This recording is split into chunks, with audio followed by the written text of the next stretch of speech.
अक्सर आप social media पर या न्यूज में देखते होंगे कि लोग पूर्व प्रधानमंत्री मनमोहन सिंह जी की डिग्रियों के बारे में बातें करते हैं। कहते हैं कि वो कितने पढ़े लिखे थे, कितने महान अर्थशास्त्री थे। लेकिन क्या कभी आपने उनके उस काले सच के बारे में सुना है? वो सच जो उन किताबों में लिखा है, न मीडिया आपको बताता है। आज मैं आपको वही छुपी हुई सच्चाई बताने जा रहा हूँ जिसने हमारे भारत को आर्थिक गुलामी की जंजीरों में जकड़ दिया। चलिए मैं आपको सबूत के साथ स्टेप बाय स्टेप दिखाता हूँ, अंत तक बने रहिए। स्टेप 1, गुप्त बैठक का खुलासा। साल 1990 की बात है। इंग्लैंड में एक गुप्त बैठक होती है। इस बैठक में शामिल होते हैं ब्रिटेन की महारानी एलिजाबेथ द्वितीय की बेटी प्रिंसेस एन, विश्व बैंक के प्रमुख बार्बर कोनेबल, यूनिसेफ के अध्यक्ष जिम ग्रांट और सबसे अहम यूएनडीपी के प्रमुख विलियम हेनरी ड्रेपर III।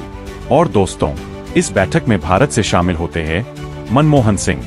ये कोई सामान्य मुलाकात नहीं थी। ये थी टाइडवाटर एसोसिएट्स नामक उस गुप्त संगठन की मीटिंग जहां चंद ताकतवर लोग पूरी दुनिया के लिए नीतियां बनाते हैं। स्टेप 2, सलाह और वापसी।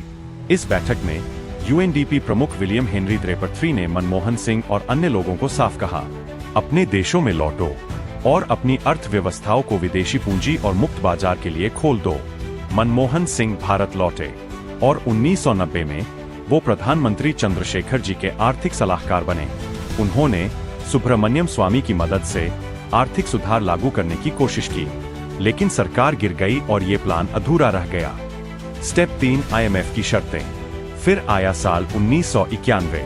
नई सरकार बनी और अचानक मनमोहन सिंह वित्त मंत्री बना दिए गए। क्या आप जानते हैं क्यों? पश्चिम बंगाल के पूर्व वित्त मंत्री और वामपंथी नेता अशोक मित्रा का दावा था, भारत को कर्ज देने के लिए IMF ने शर्त रखी थी कि उनका आदमी यानी मनमोहन सिंह को ही भारत का वित्त मंत्री बनाया जाए। क्या ये महज संयोग है या फिर पहले से तय खेल?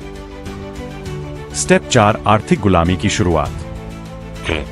1991 में जब देश आर्थिक संकट से गुजर रहा था, मनमोहन सिंह ने वही किया जो उन्हें इंग्लैंड की गुप्त बैठक में सिखाया गया था। उन्होंने IMF और वर्ल्ड बैंक के आगे भारत को गिरवी रख दिया।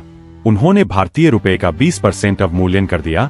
सिर्फ 3 दिन में उन्होंने भारत के बाजारों के दरवाजे विदेशी ताकतों के लिए खोल दिए। और याद रखिए, विलियम हेनरी ड्रेपर III वही शख्स जो स्कल एंड बोन्स नामक गुप्त समाज का हिस्सा था, जिसमें अमेरिका के राष्ट्रपति बुश जैसे लोग भी शामिल थे, 1994 में भारत आते हैं और कहा, सीधे वित्त मंत्रालय में मनमोहन सिंह के साथ। स्टेप 5, गोल्ड गिरवी रखने की सच्चाई। दोस्तों, क्या आपको पता है कि 1991 में भारत लगभग दिवालिया हो चुका था और उसी समय मनमोहन सिंह ने गुप्त रूप से 67 टन सोना हवाई जहाज से इंग्लैंड और स्विट्जरलैंड भेज दिया ताकि भारत को कर्ज मिल सके। सोचिए, जिस सोने को हमारे पूर्वजों ने खून पसीने से बचाया, वही सोना विदेशी बैंकों में गिरवी रख दिया गया। स्टेप 6, प्रधानमंत्री की कुर्सी और असली सौदा। इसके बाद धीरे धीरे हालात ऐसे बनाए गए कि मनमोहन सिंह को प्रधानमंत्री की कुर्सी भी मिल गई। ये कोई इनाम नहीं था, बल्कि एक तोहफा था पश्चिमी शक्तियों का, जिन्होंने भारत को फिर से आर्थिक गुलामी में जकड़ दिया। दोस्तों, ये कहानी सिर्फ मनमोहन सिंह की नहीं है। ये कहानी है कैसे एक आदमी ने पूरे भारत को बेचा IMF और वर्ल्ड बैंक के हवाले। ये वही ताकतें हैं जिन्होंने हमें पहले गुलाम बनाया और आज आर्थिक गुलामी में बांध दिया। अब सवाल है, क्या हम इस सच को समझेंगे? क्या हम अपनी आने वाली पीढ़ियों को ये सिखाएंगे कि असली इतिहास क्या था, या फिर हम सिर्फ उनकी डिग्रियों और चमकदार छवि के पीछे छुपे इस अंधेरे सच को हमेशा भूलते रहेंगे? अगर आप चाहते हैं कि भारत का असली इतिहास, भारत की असली सच्चाई सबके सामने आए, तो इस चैनल को सब्सक्राइब करें, वीडियो को शेयर करें और अपने विचार जरूर लिखें।